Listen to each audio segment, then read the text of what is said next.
I'm Anna Baccay, and my topic is all about profitability ratios and spend ratio of a manufacturing company. My objectives are, at the end of the report, the student must be able to analyze financial statement of manufacturing company using trend ratio analysis and profitability ratio to know what are the favorable and unfavorable about the company under the profitability ratio. My company, Listed Asia Manufacturing Corporation, is established to put up the country's first modern steel bar mill. Its supplies require to more than 70% of the Philippine infrastructure, high-rise, commercial mill, school, factory, and power plant construction. The company is 60% owned by Filipinos and 40% owned by Steel Asia. It is a fully owned subsidiary of a publicly listed company in India. Here are the financial statements of Steel Asia Manufacturing Corporation, the balance sheet, and the income statement of the company from the year 2007 to 2011. Now we proceed to profitability ratios. First is gross profit margin. It is computed as gross profit over net sales. This represents the total sales revenue that the company retains after incurring the direct costs associated with producing the goods and services sold by a company. The company has a gross profit of 388.1 million in 2007, 649.1 million in 2008, 1.4 billion in 2009, 1.8 billion in 2010, 2.3 million in 2011, and has a net sales of 9.07 billion in 2007, 10.6 billion in 2008, 12.2 billion in 2009, 18.8 billion in 2010, 29.7 billion in 2011, and produced a gross profit margin of 0.04 in 2007, 0.06 in 2008, 0.09 in 2009, 0.10 in 2010, and 0.08 in 2011. From 2007 to 2011, the company has an unfavorable gross profit margin because of its high cost of sales that affects the gross profit decrease. This indicates that they have big sales revenue to support cost of sales and further earnings spread out. Next is the operating margin. Operating margin is computed as operating income over net sales. It is a measurement of what proportion of a company's revenue is left over after paying for variable costs of production such as wages, raw materials, and others.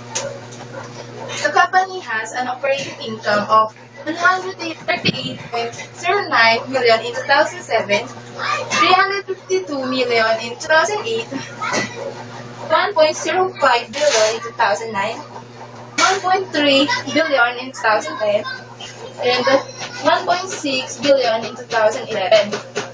They have a net sales of 9.07 billion in 2007, 10.6 billion in 2008, 12.2 billion in 2009, 18.8 billion in 2010, and 29.2 billion in 2011. They produce an operating margin of 0.01 in 2007, 0.03 in 2008, 0.09 in 2009, 0.07 in 2010, and 0.06 in 2011. From 2007 to 2011, the company has an unfavorable operating margin because of its increasing operating expenses that affects the operating income to decrease. This indicates that they have insufficient revenue left to pay for its fixed costs such as interest and debt. Next is the profit margin. Profit margin is computed as net income over net sales. It shows the earnings generated from revenue. In 2007, we have a net income of negative 528.3 million, 4.6 billion in 2008, 401.9 million in 2009, 606.5 million in 2010, 734.3 million in 2011, and they had a net sales of 9.07 billion in 2007, 10.6 billion in 2008, 12.2 billion in 2009, 18.8 billion in 2010, 29.2 billion in 2011, and produced a profit margin of negative 0.06 in 2007, 0.43 in 2008, 0.03 in 2009, 0.03 in 2010, and 0.03 in 2011. From 2007 to 2011, the company has a favorable profit margin because of its high cost of sales, operating expenses, and provision for income tax that affects the net income to decrease. This indicates that they have low earning power. Next is the return on total assets. It is computed by net income over average total assets. Return on total assets shows whether the management is efficient in using available resources to get profit.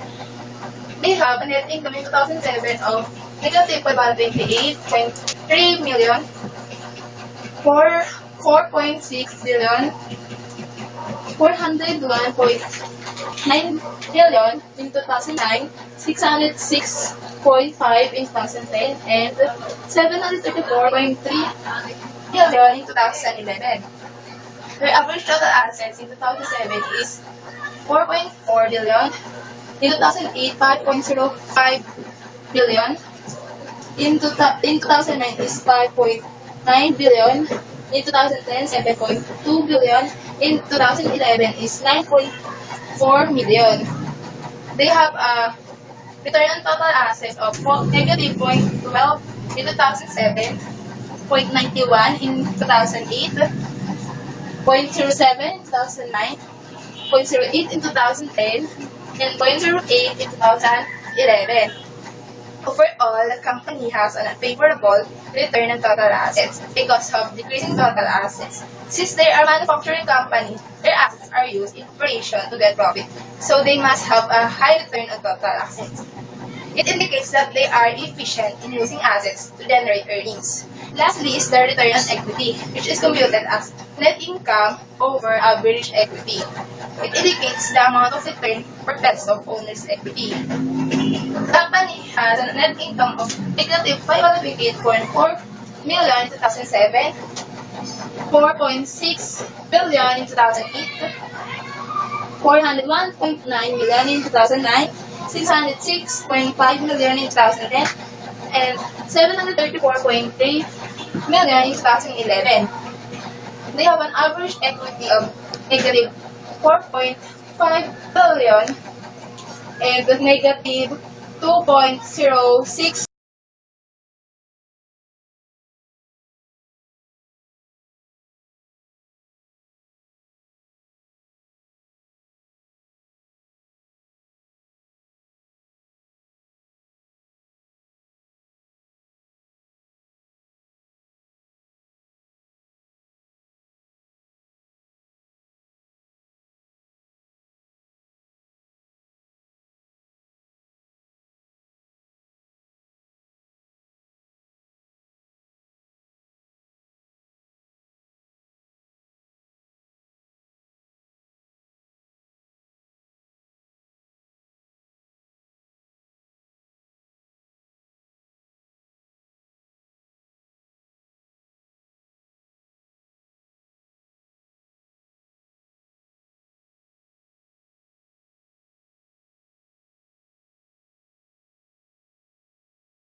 and 557.7 million in 2009, 1.1 billion in 2010, and 1.4 billion in 2011. They produced a return on equity of 0.12 in 2007, negative 2.24 in 2008, 0.68 in 2009, 0.55 in 2010, and 0.51 in 2011. Overall, the company has a favorable return on equity because they use their invested capital effectively in 2009 2011 for having a ratio of more than 50%. Next is the trend ratio analysis, which is computed as current year over base year times 100. Based on the analysis, the company has an increasing trend from 2007 to 2011 in net revenue because of their yearly expansion of building their steel mills from 2008 to 2011 in Batangas, Bulacan, and Cebu. But we see that cost of sales and services have an increasing trend also. From 2007, 2008, 2009, 2010, and 2011, from 100% to 310% because they are importing their raw materials due to a limited supply here in the Philippines. Their provision for income tax is very high in 2007 to 2011 and continuously increasing every year.